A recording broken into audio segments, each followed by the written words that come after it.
top5rapwebsite.com. You already know what's going on. Today, trending on Twitter, FREESZA. So this has come after SZA has come out yet again speaking out against how her music is being managed. It's just gotta beg the question for me, is TDE mismanaging their artists? TDE has long been one of my favorite labels. I first found out about TDE probably 2007, 2008. Always been one of my favorite labels. They've grown so much, and I think they have like 11 acts now. In addition to Black Hippie, you have SZA, you have Isaiah Rashad, you have Zakari, you have Reason, you have Sir, who's one of the best R&B artists out right now. I think they have probably the most diverse roster of musicians and rappers. They have great R&B with SZA and Sir, two of the best R&B acts out in this generation, in this past decade. And some of the better rappers like Kendrick, like Absol, like Isaiah Rashad. And then they're getting instrumentalists like Zakari, or I hope I'm saying his name right, Zachary, however you say it. So with that being said, SZA has come out before speaking about TDE and the way her music is being released, and more so a direct conflict with Punch, who's the president of TDE, and I'll get to Punch later. Now, it's kind of difficult for me to read if they're being sarcastic when they come out on social media like this, because the TDE crew, especially when it was just Kendrick, Schoolboy Q, J-Rock, and Ab-Soul, they would be, kind of sarcastic with each other. Almost, if you didn't know their humor, you would think mean.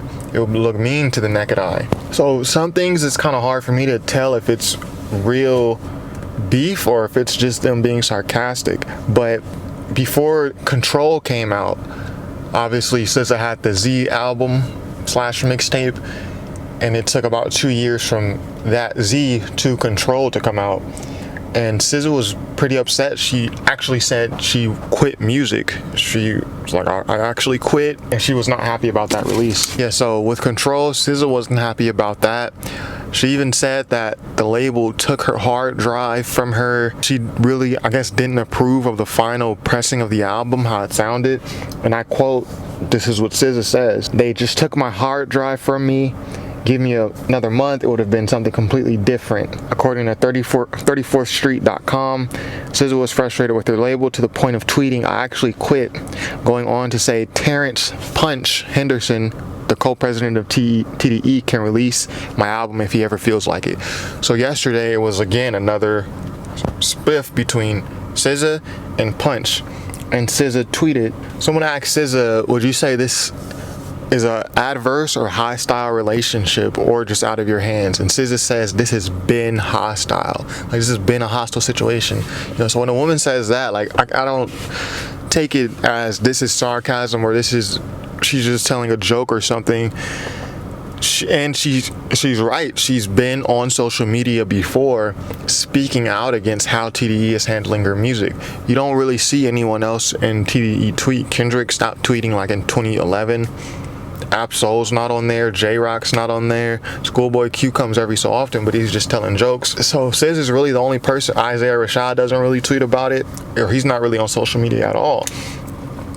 Someone said, someone asked Punch, one of the fans asked Punch if we were going to get new SZA music, and of course Punch says soon, and SZA replied, yeah, this is all he says to me as well, welcome to my life. So she's obviously very frustrated. Yeah, and that's, I guess, the runaround that TDE gives her. If this is her experience, this is the runaround that TDE gives her. When does my music come out? What is the plan? And they just tell her soon. So SZA, it seems like she's frustrated. She's getting the runaround, and it's happened with her Control release, and it's happening with this upcoming release as well. So obviously, having these spoofs between the label and the artist, maybe the label wants a certain sound, or they want to reach a certain goal before dropping the music. The artist might want the music out sooner so they can speak to their fans. This happens between labels and artists, all labels and artists. So I guess if you thought TDE was different, it's not different, it's a label. But the interesting caveat to me is how TDE as a label and as an entity and as individuals interacts with their fans. It's just very strange. It's like this weird, like sarcastic tone, kind of like this patronizing, dismissive tone, and a lot of it comes from Punch, who's the president of the label. But yeah, Punch will go on to Twitter and joke, you know, and he says, I quote, "Soon to me is a mysterious word. It can mean tomorrow, it can mean January 2030. So when you're talking about an artist's work, their product, something they put their blood, sweat, and tears into, unless you guys are behind the scenes all laughing together in conjunction and doing this together, it seems like a pretty strange thing to do. Like, it's almost like you're mocking them. Like, yeah, I have control over your music. It seems like a very, like, it just seems like a strange thing to do to an artist. And I think one of the main issues that fans have with TDE is, yeah, it takes a while to get music, but hey, I'm a guy, again, every artist on TDE, I like at least one album from everyone. I'm pretty much a supporter of everyone on the label as an artist. But it is strange. Well, it's not strange to me that we're only getting one album every 2 or 3 years. That's how music used to be released. You used to have to wait, 2 years, sometimes 3 years, sometimes 4 years. That's not the strange part to me. I think the part that alerts fans is the artists on the label, like SZA, like a Isaiah Rashad, or even a Kendrick in some instances. They'll let you know, like, my album's complete. Even Schoolboy Q, my album's complete. Like, my album's been done. Like, it's with the label. Get Top on the phone. Like, there's nothing I can do, you guys, because obviously they're being bombarded by fans asking for the project. Or my album, it's not only done, it's been done. To the point now where some artists are getting, like SZA, on social media, like, this is my last resort. Like, I'm getting the runaround. So I don't know exactly, I can't speak too deep into it. I can only say what I'm seeing from the artists. But even with Isaiah Rashad, I think he confirmed that his album was done maybe, when was that? Like 4 or 5 months ago? He was playing new music. Kendrick even had an instance where after he dropped Damn, Kendrick came on the internet and said, I got more music coming. I have more music coming. Then Top came immediately after. Like, you're not getting any new Kendrick music for a while. Like, K-Dot does not have a new album coming out soon, period. So it's not just that we're only getting an album every 2 or 3 years. There seems to be like a pull and a tug of war, if you will, between the artist who want to drop music and the label who is, for whatever reason, withholding it. You could say coronavirus, you could say they want to tour first, but this was happening before coronavirus. This instance with Damn was in 2017. SZA's first instance where she came out saying basically she quit music, that was in 2017. So this is not just a coronavirus thing. Back to the label, it's kind of like this, again, it's not just we're only getting an album every 2 or 3 years. There's this weird tone. There's this weird, like, dismissive, patronizing tone that comes from the label. And I first noticed it with Top Dog. I remember back in, I want to say 2011, 2012. I forget which Schoolboy Q album it was, or maybe it was a song. It must have been Habits and Contradictions era. Top Dog basically held a song hostage until he got like a certain amount of retweets. It was just a weird thing to see. Because you have people who do that strategy, like, oh, 10K retweets, I'm gonna drop this song. But just the way he was interacting with the fans, it's kind of like, it almost makes you feel like why are you talking to us like this? Like, bro, like, the people who are interacting with the tweet have retweeted it. Like, we've done what we can. Like, it's like he's talking to his kids.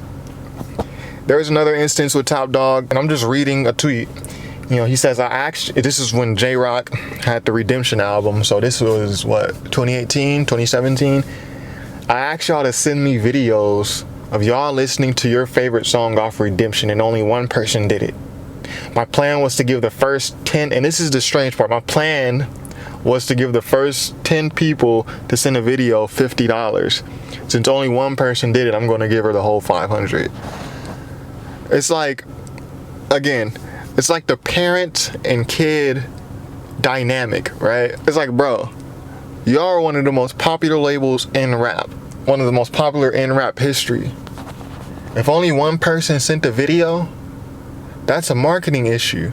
Maybe the tweet didn't get out the way it should have. I don't know I don't know why only one person would send the video, but then to go back and say like, oh, I was gonna give y'all $50 each, but now I'm not gonna give you nothing. I'm gonna just give it one person. Like, it's like, bro, like, we're a purchaser of your product. Like, we are, like, most people who are reading this are listening to the album, have listened to the album, and are buying this stuff. Again, it's a very weird tone with the fans. And there's another instance when that part first came out, Schoolboy Q and Kanye West. This is what, 2016. Pop went to Twitter, and again, just the tone. I quote, who bought Schoolboy Q single? We have over 11 million followers, and a single sold 26K the first week, and y'all beg for it. Explain that support to me. Laughing my ass off. Now, mind you, that part eventually went double platinum, but it's like your finger in the fans' face. Like, a lot of fans who are reading this, probably most, bro, they listen to the song. They probably listen to the song as they read this. This is a song that went double platinum, but because it didn't reach your number goal and your set time period, it's like, let's lash out at the fans. So, and then you kind of see the same thing from Punch. Top Dog owns the label, but then now you kind of see the same thing from Punch. So you'll have fans that are in his mentions, and really it's a blessing to have the fans on you like this about your artists. Like, yo, when are we going to get the music? Like, when are we going to get this? That's a blessing. If it's annoying to you, maybe a label is like not your thing. Like, some people just want the money. Like, I no matter what I would be doing, I'll be getting money. Like, it just so happens I'm doing a label. If the fans are like asking and demanding music from multiple artists is annoying to the point where you gotta go on Twitter and like be sarcastic, and then people are asking about, someone said to Punch, like, Punch said first, we're coming, you guys go hard, we're coming, we're listening and paying attention to everything. And then one of the fans, this is TDE fan, these aren't like haters coming from out the woodwork, these are people who follow the movement. He says, you've been saying this for the past 3 years. Like, it's been 3 years since most of the artists have dropped. Punch replies, 10 years.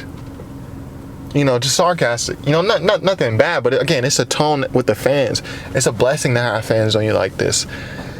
Now, if the fans were to just be like, you know what, I don't even care anymore, now that's an issue. Now that's it. Now it's a situation where you have to go, and that creates some whole other stuff. Again, Punch tweet, the way you guys show love hits different. Like, whoa. Yeah, but have a good day. This is after SZA fans are responding to SZA, basically calling for help. Like, this is a cry for help. Like, there's nothing I can do, you guys. You guys gotta ask Punch. So now Punch, it seems like he's just playing a victim. Like, the way you guys show love hit different. It's like, bro, you've been sarcastic and dismissive with your fans all day, and now it's like the way you guys show love hit different. It's like, bro,